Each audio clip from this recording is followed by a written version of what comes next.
And obviously because मुझे खाने का शौक है तो मैं खाना भी बहुत बनाती हूँ। अरे वाह। एंड बिकॉज मैं खाना बनाती हूँ तो मैं ट्राई करती हूँ कि मैं खाना खुद ग्रो भी कर सकूँ। मतलब कि अब मैं बोलूँ 40 डिग्री टेम्परेचर में अगर आप डेंथस ग्रो कर रही हैं रहते हैं तो हम 1 या 2 ककड़ी तोड़ेंगे और लंच में खाएंगे और फिर अगले दिन के लिए, एंड पानी दे दो तो वो बड़ी हो जाती है। 2.6 केजी अंगूर मुझे अपने लिए मिले थे, बाकी मैंने बहुत छोड़े हैं। तो अगर आप देख सकते हो and because birds love to eat, वो सीड्स वाले हैं। सो तो ये ब्लैक है, ग्रीन है? ये ग्रीन है और बहुत मीठा है। मैं आपको नीचे टेस्ट कराऊंगी। चीज का बना हुआ है, लकड़ी ये का है? बैम्बू एंड लकड़ी का मिक्स करा हुआ है। फिर मैंने एज टाइम हैज प्रोग्रेस, पहले ये नीचे सिर्फ ड्रेनेज वाले पाइप्स पे थे जैसे, बट मुझे कलमी साग सबसे ज्यादा पसंद है। It's my favourite. सो मुझे ये ग्रो करना बहुत पसंद है। बहुत।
तो आज का वीडियो बहुत ही खास होने वाला है। आज मैं प्रीत विहार आया हुआ हूँ किशी अरोड़ा जी के पास, और ये एक बहुत ही बड़े इन्फ्लुएंसर भी हैं। आप इनके सोशल मीडिया हैंडल्स आप सामने देख सकते हैं, आप इनको फॉलो कर सकते हैं। गार्डनिंग में बहुत कुछ किया हुआ है। अभी तक जितने भी घर मैंने विज़िट किया है उनमें से मुझे लगता है ये घर जो है ना, जो टेरिस है, ये सबसे बेस्ट है। अब वो मैं किस लिए बोल रहा हूँ आपको मैं दिखाऊंगा।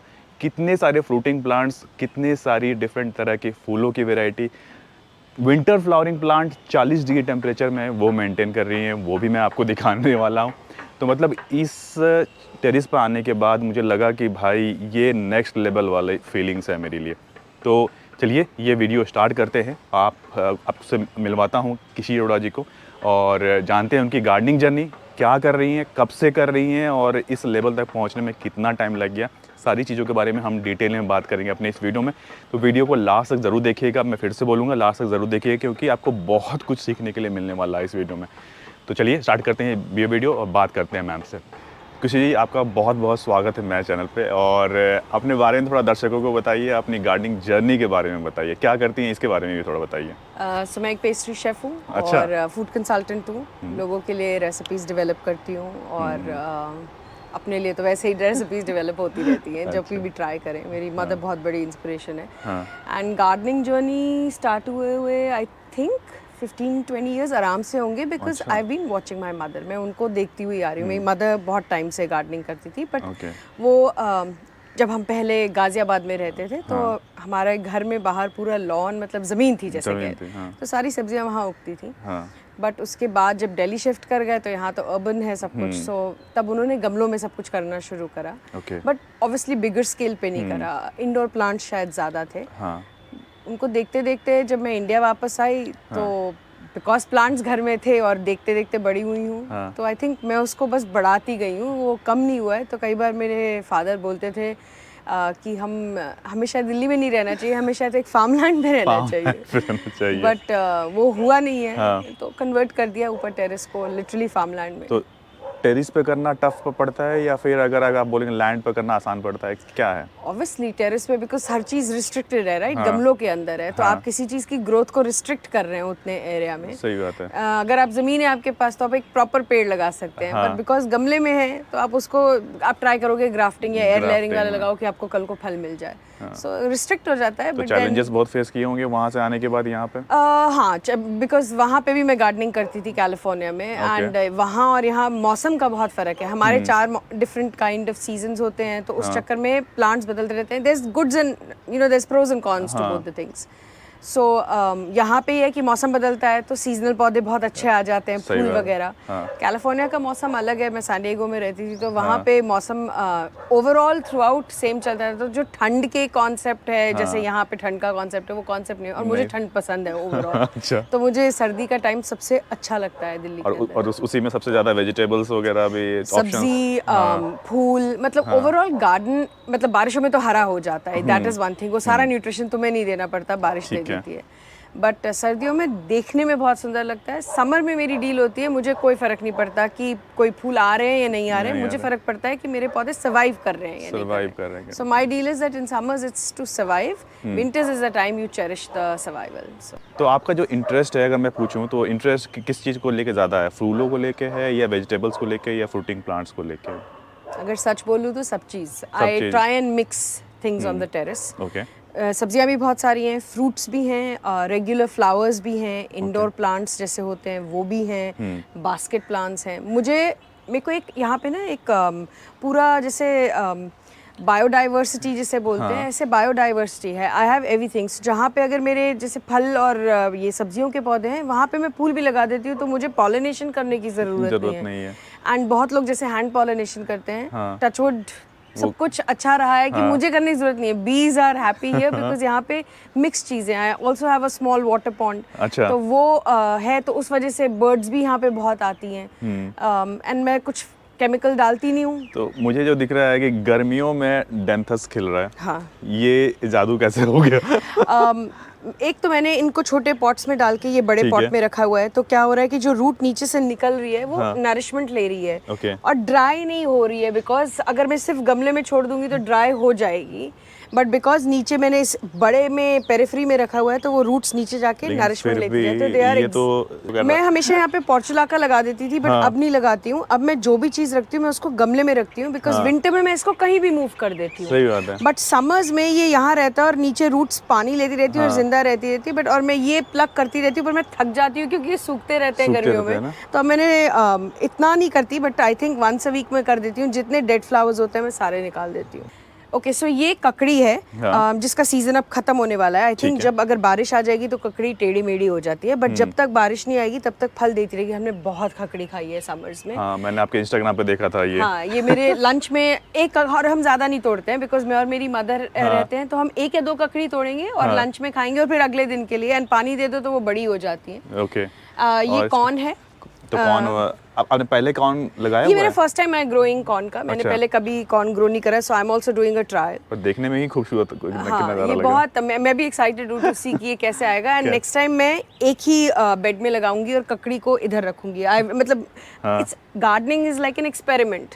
हर साल तुम कुछ नया सीखते हो, चाहे तुम्हारे पास इतने पौधे हैं। सो आई रियलाइज कि नेक्स्ट टाइम मैं कॉर्न एक साथ रखूंगी। ओके। अंदर जलेंगे तो पम्पकिन है।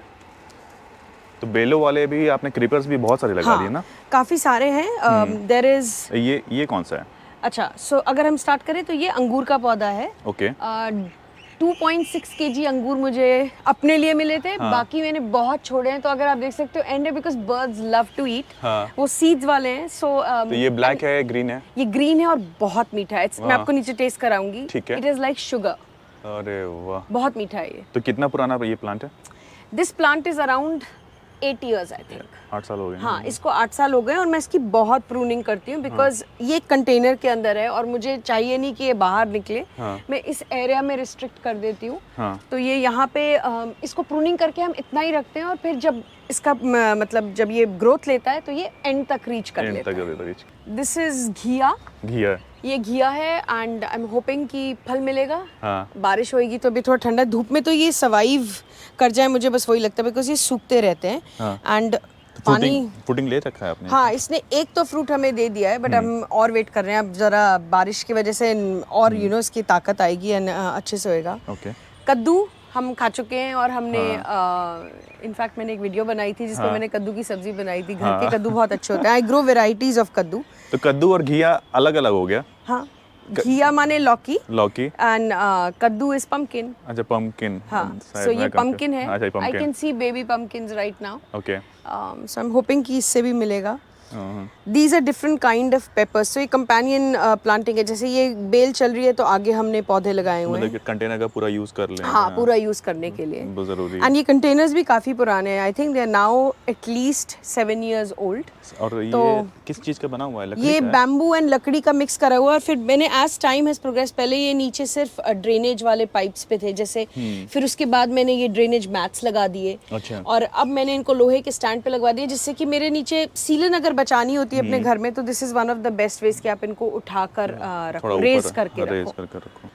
पालक, हाँ, कुल्फा भी आ जाता है इसके अंदर, सो हम कड़ी वगैरह में डाल देते हैं। This is my personal favourite in summers. लोगों को चौलाई बहुत पसंद है, मुझे चौलाई पसंद है, बट मुझे कलमी साग सबसे ज्यादा पसंद है। इट्स माय फेवरेट, सो मुझे ये ग्रो करना बहुत पसंद है। बहुत ही बढ़िया। धनिया इतना आया नहीं था, जो आया था वो खत्म हो चुका है, so you know tits and bits. But ये मैं अपनी मदर के लिए ट्राई करती हूँ कि पूरे साल रखूँ। मेरी मदर को रॉकेट बहुत पसंद है सैलेड में, अच्छा। तो मैं इसको अब मैंने इनफैक्ट इधर रखना शुरू कर दिया। पहले ये फुल धूप में होता था, सर्दियों में मैं इसे बाहर ले जाती हूँ, बट ये रहता है तो इस वजह से 1 साल तक कोई प्रॉब्लम नहीं होती। फिर इसी के सीड्स गिर जाते हैं और सर्दियों में नया आ जाता है। तो ये मेरा बहुत पुराना रॉकेट है जो चल रहा है। बट मिंट है, कॉस्मस है, ये एडिबल फ्लावर्स होते हैं, तो मैं अपने सैलड्स वगैरह में डालती हूँ।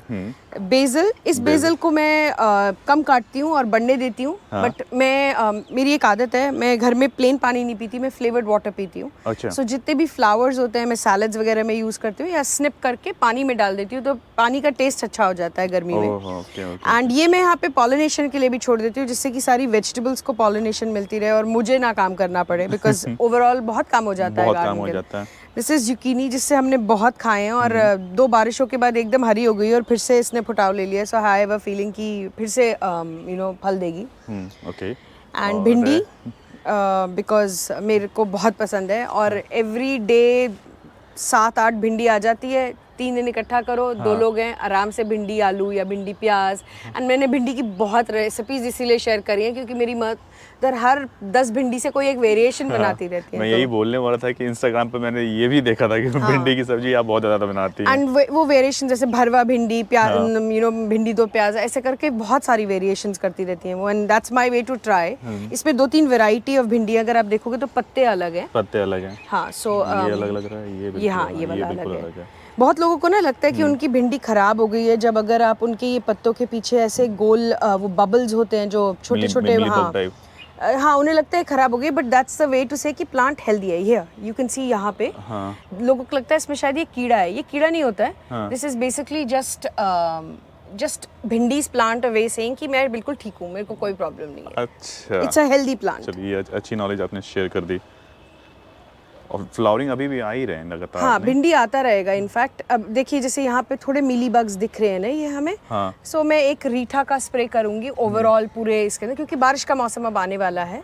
तो रीठा का स्प्रे करेंगे एंड उससे जो भी मतलब जो पेस्ट होंगे दिल गो अवे। क्या बात है। और इस तरफ कौन कौन से लगाए हुए ये? ओके, सो यहाँ से स्टार्ट करें तो ये एक संतरे का पौधा है, एंड ये मलबरी है। मेरे पास बहुत सारी वेराइटीज है मलबरी की। 1 2 3 4 5 वेराइटीज है मलबरी की। So I have long mulberry, I have small mulberry and I have medium size mulberry also. Okay. And main बात ये है कि मुझे बहुत पसंद है शहतूत, और मुझे यहाँ आसपास कहीं पेड़ नहीं दिखता। जब छोटे थे तो स्कूल में पेड़ था, सो घर में लगाया हुआ है एंड इनफ आ जाती है। कलर सबका सेम ही रहता है लगभग, ब्लैक या green? I have green, I have red and I have also the black one. 3 variety, इन 5 में वो सब वेराइटीज हैं मतलब। ओके, तो फ्रूटिंग आ चुकी है एक बार? हाँ, 2 में आ चुकी है और बाकी 2 में अब आएगी इस बार। नेक्स्ट ईयर में मतलब आएगी, बट बड़े हो रहे हैं, ग्राफ्टेड पौधे हैं। ग्राफ्टेड है ना, फिर तो ठीक है, काफी अच्छे होते हैं। So this is an Indian coral tree. Okay. And अभी इसकी फॉइलेज पूरी भरती जाएगी, पत्तों से भरता जाएगा, ये बारिशों में भर जाएगा। मैं थोड़ा इसको कट करके इसकी और ब्रांचेस जिससे निकल जाएं, ये घना हो जाए, आई विल डू दैट। ये एक डंडी थी मेरे पास, अगर आप देखोगे नीचे, तो मैं इसको कट करती गई हूँ और ये मल्टीप्लाई करता गया है। और अब मैं इसको और कट करूंगी जिससे कि ये काफी सारी इसकी टहनियाँ निकल जाए। एंड देन स्प्रिंग में इसमें बहुत सुंदर लाल फूल आते हैं और पत्ते सारे गिर जाते हैं और सिर्फ फूल इस कॉर्नर में रहते हैं। तो ये पीछे पेड़ है यहाँ पे, तो इसमें वो जब लाल फूल होते हैं बहुत सुंदर लगता है देखने में। And birds love it, specially the sunbirds, वो उसको नेक्टर पीने के लिए आती हैं और बहुत ही सुंदर तो ये मतलब दिल्ली क्लाइमेट के लिए ही है ये दिल्ली क्लाइमेट के लिए बहुत बढ़िया है। ये चारों सीजन में चलता है। 2 सीजन तक में इसकी फॉइलेज बढ़ती रहती है, बारिशों में और स्प्रिंग में भी आ जाती है। जब फूल गिर जाएगा तो अपने आप पत्ते आ जाते हैं। ओके। बट स्प्रिंग में बहुत सुंदर फूल देता है ये। जस्ट मिनिमल चेंजेस बट जो नीडेड है वो करते हैं। ओके, चलिए thank you so much ma'am इतना कुछ शेयर करने के लिए। Thank you so much Anish. तो आपको मेरा ये वीडियो कैसा लगा कमेंट बॉक्स में कमेंट करके ज़रूर बताइएगा। अगर पसंद आया, यहाँ तक देख लिया तो भाई लाइक करना बनता है, लाइक करिए, फ्रेंड के साथ शेयर भी कीजिए और उनको भी बताइए कि आप भी अपने टेरेस पर इतनी अच्छी गार्डनिंग कर सकते हैं और इतने बड़े लेवल पर गार्डनिंग कर सकते हैं। तो चलिए आज के लिए बस इतना रखते हैं। चैनल को सब्सक्राइब जरूर कर लीजिएगा, इंस्टाग्राम पर मुझे फॉलो कर लीजिएगा। बाकी आज के लिए इतना रखते हैं, फिर मिलेंगे बहुत ही जल्दी नेक्स्ट वीडियो में। तब तक के लिए टेक केयर, नमस्कार।